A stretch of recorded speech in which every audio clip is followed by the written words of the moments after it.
Hi hello மக்களே. இன்றைக்கி நம்ம சேனலில் என்ன பார்க்க போகிறோன்னா, முருங்கை செடியில் பூக்கள் வந்தது, கூடவே முருங்கைக்காவும் வந்திருக்கு ஃப்ரெண்ட்ஸ். அதை தான் இன்றைக்கி ஷேர் பண்ண போகிறோம். வாங்க வீடியோக்குள்ளே போகலாம்.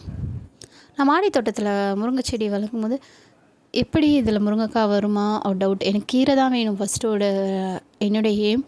ஏன்னா நம்ம ஒரு சூப் வச்சு கொடுக்கலாம், இல்லை கீரை பொரியல் கொடுக்கலான்னு. அப்போது இதை பாருங்கள், ஏற்கனவே ஒரு வாட்டி 2 முருங்கைக்காய் வந்துச்சு, அதோட வரவே இல்லை. இந்த வாட்டி திருப்பி அகைன் பூக்கள் இதை பாருங்கள் எவ்வளோ வச்சுருக்கு. இதில் நிறைய குட்டி குட்டியாக இதை பாருங்கள் முருங்கை பிஞ்சு வந்துச்சு, நிறைய வருது. ரொம்ப ஹாப்பியாக இருந்தேன். கொஞ்ச நாள்லேயே கொட்ட ஆரம்பிச்சிச்சு. கொட்டி கடைசியில் இந்த ஒன்று தாங்க நின்று இருக்குது. ஸோ இதை டே பை டேயாக நான் ஃபோட்டோவும் வீடியோவும் எடுத்திருக்கேன் ஃப்ரெண்ட்ஸ். பாருங்கள், நல்லா ஹாப்பியாக இருந்துச்சுங்க. ஆனால் அகைன் கொட்ட ஆரம்பித்தோடனே கொஞ்சம் ஃபீல் வந்துச்சு. சரி, ஓகே, இதுக்கு நம்ம தேவையான உரம் இன்னும் நல்லா கொடுக்கணும். அப்போ தான் நல்லா நிறைய பூக்கள் இருக்கும். இந்த முருங்கைக்கீரைக்கு நான் இந்த ஸ்ட்ராங்கான இந்த பெயிண்டட் பக்கெட் இருக்கும் இல்லைங்களா, அதில் தாங்க வச்சுருக்கேன்.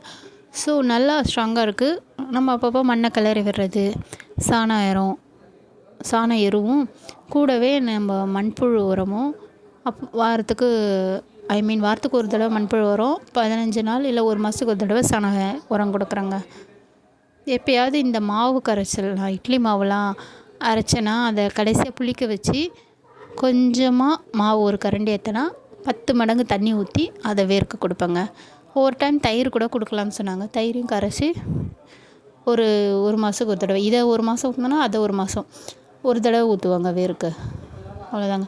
இன்னும் நல்லா வளரணும் அப்படின்னும் போது நம்ம அந்த வேர்க்கடலை புண்ணாக்கு கொஞ்சம் நம்ம தண்ணியில் ஊற வச்சு அதை வேர்க்க கொடுக்கலாங்க.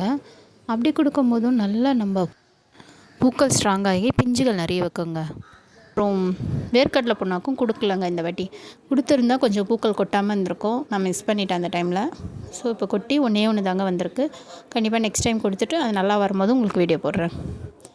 இது இன்னும் பெருசாக கனமாக ஆகலை. வெயிட் பண்ணுறேன். சரி, அதுக்குள்ளே உங்களுக்கு இந்த வீடியோ போடுறேன். நல்லா பெருசாக வந்தோடனே மீதியை நான் உங்களுக்கு காமிக்கிறேன். இன்னொரு அந்த பக்கமும் பூக்கள் வச்சுருக்குங்க. அது கொஞ்சமாக வச்சுருக்கு. அதில் நல்லா வந்துச்சுன்னா நான் அதையும் உங்களுக்கு காமிக்கிறேன்.